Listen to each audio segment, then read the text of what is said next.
Hello दोस्तों, नमस्कार। आप सभी का अनिल स्टडी पॉइंट 2.0 में स्वागत है। जैसा कि पिछले वीडियो में 17 अध्याय तक हो गया था, आज अध्याय 18 जाए तो कहाँ जाए। हरे भरे घने जंगलों और पहाड़ियों के बीच खेड़ी गांव में यात्रा का जन्म हुआ। यहाँ बड़ों के साथ काम करके छोटे बच्चे सभी काम सीख जाते हैं, जैसे बांसुरी बजाना, ढोल बजाना, मिलकर नाचना, मिट्टी बांस के बर्तन बनाना, पक्षियों का चहचहाना, उनकी नकल करना आदि। नदी पर एक बहुत बड़ा बांध बनने के कारण उन्हें सिंदूरी गांव जाना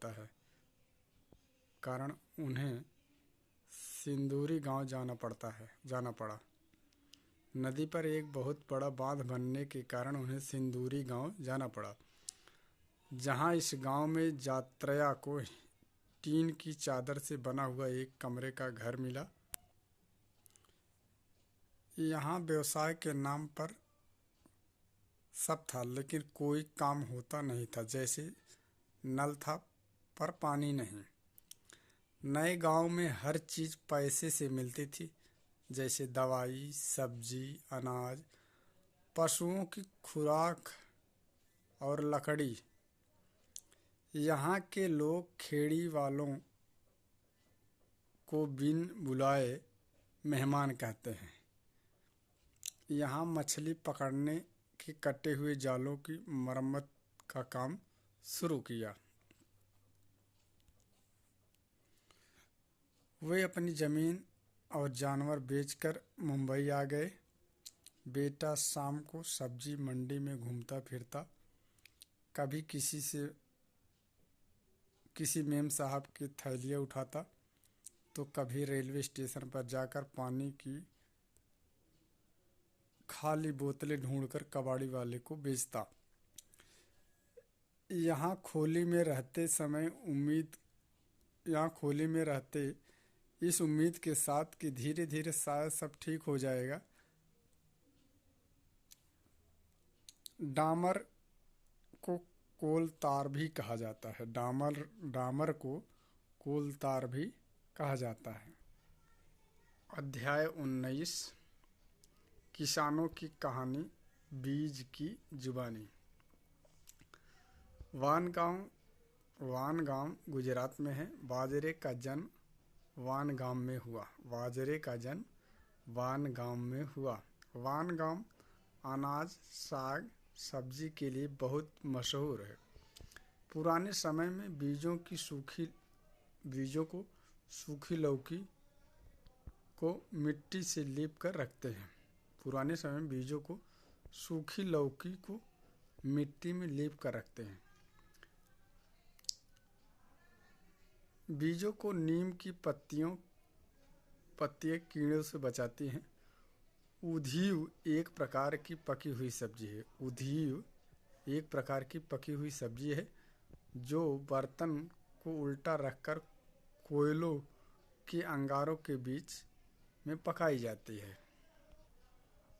नेक्स्ट पॉइंट, गुजराती में उधीव का मतलब होता है उल्टा। उधीव को बाजरा की रोटी और मक्खन, दही और छाछ के साथ खाते हैं। एक ही तरह की फसल उगाने से और कई प्रकार के रसायन प्रयोग करने से जमीन बंजर हो जाती है, अर्थात वहाँ कोई चीज उपजता नहीं। धीरे धीरे वो उसकी ताकत जमीन की खत्म हो जाती है। दोहरी गांव गुजरात में है। क्रोटॉना की पत्तियां मुरझाने लग जाती हैं। इसी से संकेत मिल जाता है कि इन्हें पानी देने की जरूरत।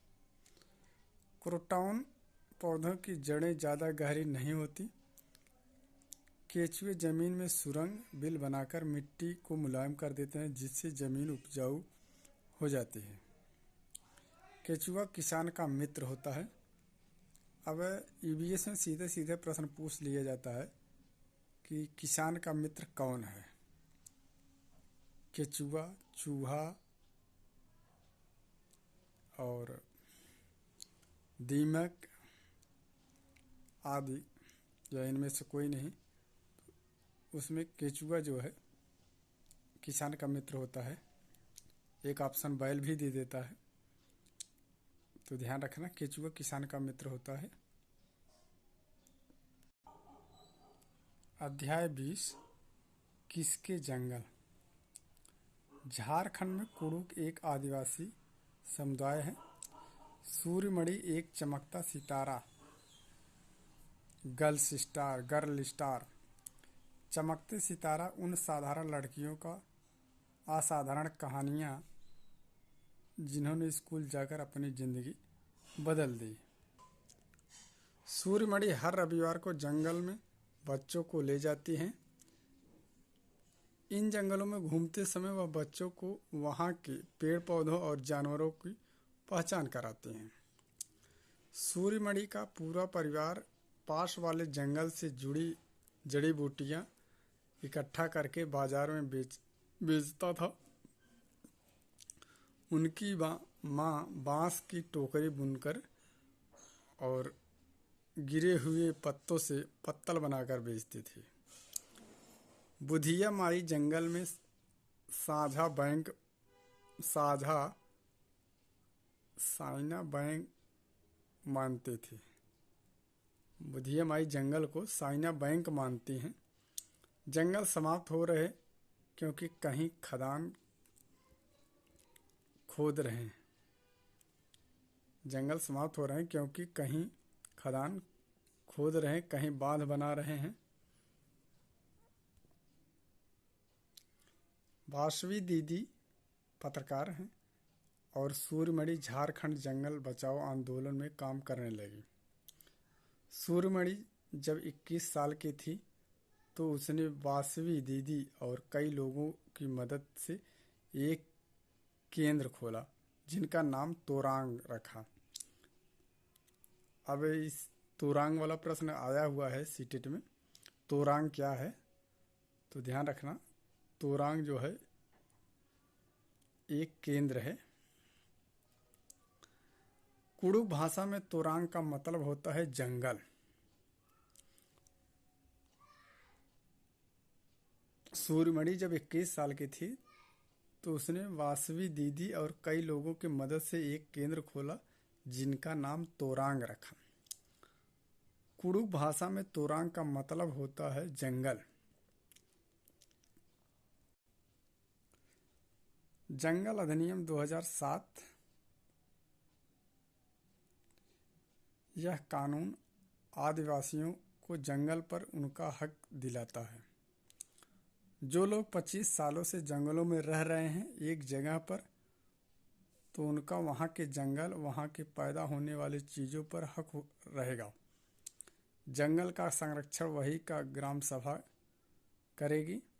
एक टीन बीज हम जितनी जमीन में बोते हैं उसे एक टीन जमीन कहते हैं। एक टीन बीज हम जितनी जमीन में बोते हैं उसे एक टीन जमीन कहते हैं। ये पॉइंट डायरेक्ट सीटेट में आया हुआ है। एक टीन जमीन किसे कहते हैं, तो एक टीन जमीन हम जितनी जमीन में बोते हैं, एक टीन बीज हम जितनी जमीन में बोते हैं उसे एक टीन जमीन कहते हैं। सीधा सीधा ये प्रश्न आया हुआ है। पिछले प्रीवियस ईयर क्वेश्चन उठा के देखेंगे क्वेश्चन पेपर, तो उसमें आया हुआ है। मिजोरम राज्य में झूम खेती होती है। झूम खेती का तरीका निराला है। एक फसल कटने के बाद जमीन को कुछ साल के लिए आराम करने देते हैं और उसमें खेती नहीं करते हैं। झूम खेती से भी प्रश्न आया हुआ है। ये बहुत ही इम्पोर्टेंट कोटेशन है, बहुत ध्यान देना इसके लिए। वहाँ जो बांस या जंगल उग जाता है उसे उखाड़ते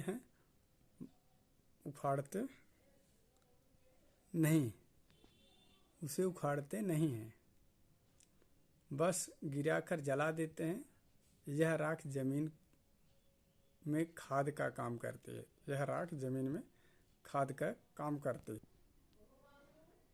जब जमीन तैयार हो जाती है तो जमीन को जब ज़मीन तैयार हो जाती है तो ज़मीन को जोता नहीं जाता, मिट्टी को हल्के से मिलाकर बीज में छिड़क देते हैं। एक ही खेत में अलग अलग तरह के बीज जैसे मकई, सब्जियां, मिर्च और चावल बोए जाते हैं।